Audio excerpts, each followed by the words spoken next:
It started with Deontay Wilder going to court and winning a case that was so vital that it cancelled the undisputed bouts of Anthony Joshua versus Tyson Fury.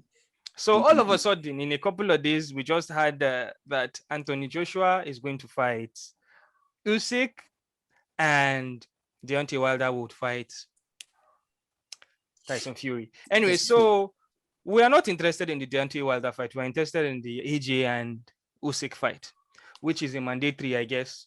It's a mandate. It's a mandatory, right, Farouk?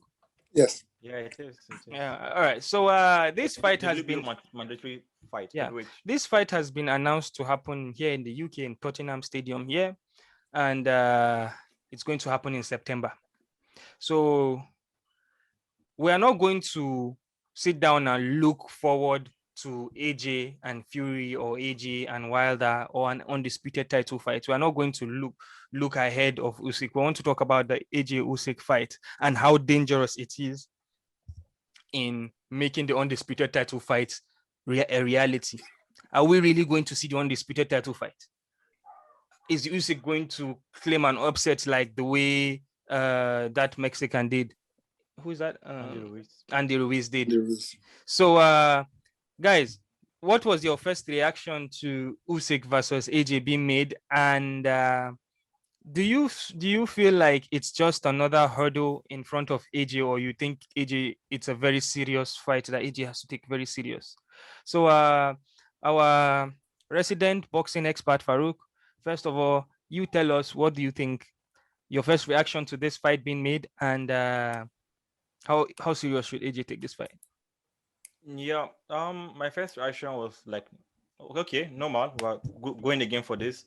Initially, AJ was supposed to fight Usyk long ago, about a year ago. He's the WBO mandatory. Usyk, as we all know, he is the goat of the cruiserweights.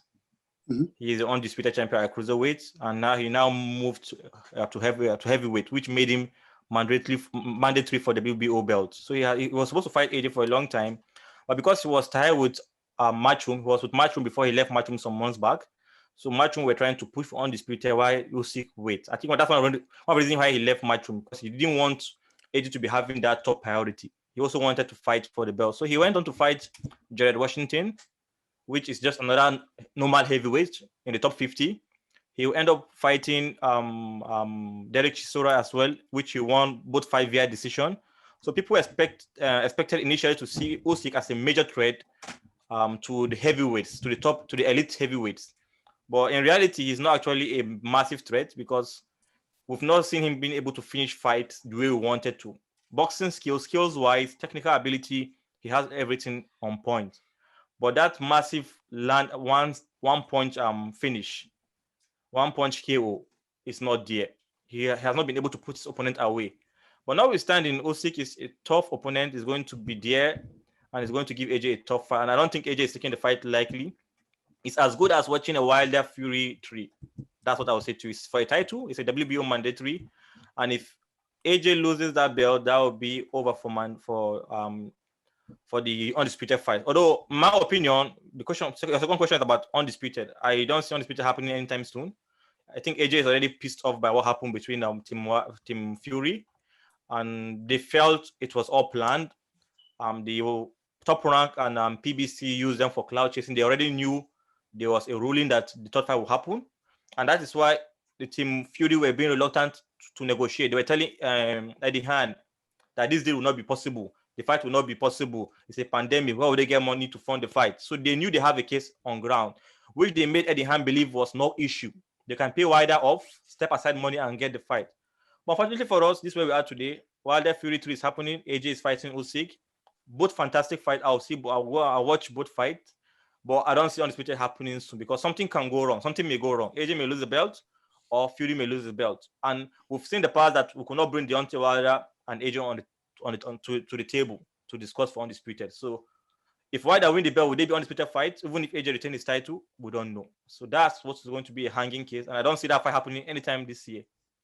All right, man. Farouk, you have touched everything. Well, nicely done, nicely put. Over to you, Mayo. Mayo, give us your thought real quick. Guys, apologies, my camera looks crappy because my DSLR just went off.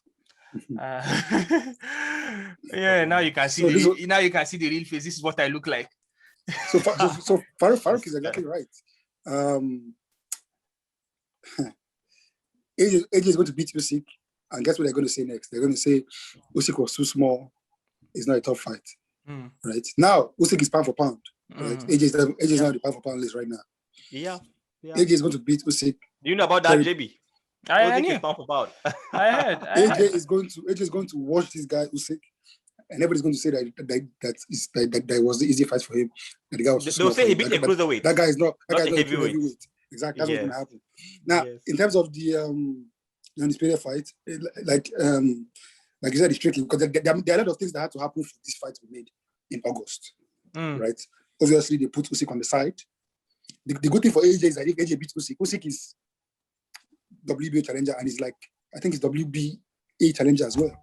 And he's like I think he's number 2 on the IBF. So he's one of those guys that, because I mean Charles Martin is number 1. I think IBF number 1, number 2 is but AJ is not fighting IBF because he already fought IBF mandatory now. So IBF will wait for a while. And then he has beat Charles Martin before, so it doesn't matter. So if AJ beats Usyk, I think he has settled his mandatories for a while. So he has his belt, locked down. Now, WBC is tricky because there's what's the other boy's name? The British guy. Fury. Not Fury. The one that he beat before.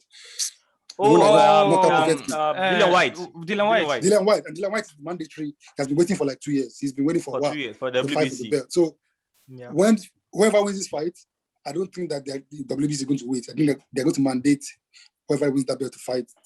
I forget his name. They're going to make him fight that fight. So we don't know if we don't know what's going to happen, because again, like I said, and there's even like this whole thing has messed up the boxing, the heavyweight this thing, because now Usyk was supposed to fight our Nigerian British guy, our fellow Nigerian British guy, Joe Joyce. Now Joyce has been made to fight for the EBU one thing. We don't know what is going on. Now Dubois has won his own fight, so he's going to be, I think he's now up for the WBC as well. WBC interim title. So there's man, the politics in boxing, man. So guys, who do you think is the biggest dick here? Do you think it's Bob? Or do you think wait? We know that Wilder has a history of not making, like, being very selective with who he fights in this way. How we have seen very few fights. His biggest fight would say is Tyson Fury. You understand? Of course. So don't you think like Wilder has a part to play in all the blame? Listen, it's barbarian. Do you know why? First of all, if this fight, they could have fought in December. I don't know if you guys know. This fight could have been done. The trilogy could have been done in December. Mandatory, yeah. Aaron wanted to get. First, I don't think they believed that Eddie could do the fight, number 1. But I think when they realized that he was working, they wanted him to lock down that fight, lock down the venue, lock down the money, and then do this fight. So they can have that fight so that when they're negotiating next time, to be easy to negotiate. And they wanted to use that negotiation to make, I'm sure, to raise more money for this Fury fight. And more awareness for this fight. That's my opinion. Yeah, to get more publicity for this fight. I think happened. Aaron is a dick. He's old. He needs to leave the sport and let the new boys like Eddie Hearn take over. That's what it is. Well, and Farouk is a student of Eddie Hearn. So Farouk, go ahead. To talk about, I'm just being fair. Eddie is the guy working his ass off to put the best fight in boxing. It's like the Dana White of boxing now. Mayo, a quick question. Are you in camp? The way you are drinking water? Oh no! I have my daily mandate to drink my water. So you're one of these healthy people. Okay. I'm becoming better now. I need to be very. Man, I need to be like you. Farouk, go ahead. So talking about Bob Arum, like you just said, Eddie has been the one putting all the effort. They didn't even believe Eddie would make the fight happen, but they didn't want to seem as if they were scared. If you watch John Fury interview, he was blaming his son. He said Tyson should have drummed that belt and fight Undisputed. This is the biggest fight of his life, the biggest fight in the last 30 years or the last 20 years. Let me not hype it too much. So why not make that fight happen and leave the WBC belt? But anyway, I don't know what happened in that case. But what was even more shocking and scary that made me believe Undisputed will not happen anytime soon was when they interviewed Deontay Wilder. I think one of these one of this LDBC media interviewed him, and he said they asked him, "Are you going to fight AJ next for Undisputed if you beat Tyson Fury for the belt?" He said, "AJ, he should not run anymore." He never said yes or no. That guy will never give a so he doesn't want that AJ fight. He was like, AJ should not run. He should stop running. That does not answer the question. Are you going to give AJ the undisputed fight if you win? Do you know what I would do if he wins that fight? Yeah, what will happen? He's going to say Fury got 50-50 and he wants 50-50. And Hearn can never give him 50-50. And the fight will not, and the fight will not happen. So I don't see that fight happening anytime soon. I feel AJ will move on with his career. You know, AJ was frustrated that AJ almost wanted to drop all the belts. Do you know this fight? They wanted it to happen in July. The WBO. AJ now said to them that I'll drop your belts. It's paying a sanction fee for each belt to the governing body of each organizers. So why will you be now putting me on that project to fight mandatories? He said, I'm going to leave all the belts. I don't care. He's a cash cow of boxing, of heavyweight boxing. Of course. So I feel AJ will beat Usyk, like you said. Not going to be that easy, like people are saying. It's going to be like a technical fight. And AJ now has the game on his hand to remain unified champion. He has three belts. Although I counted 4 because people don't give IBO is also a belt. Yeah. So it's not a major belt. So let's say the 3 major belts. So he can still remain unified champion. All right. All right. We're going to pull the curtain now. Pull the curtain. We are going to move to the next topic. When we start talking,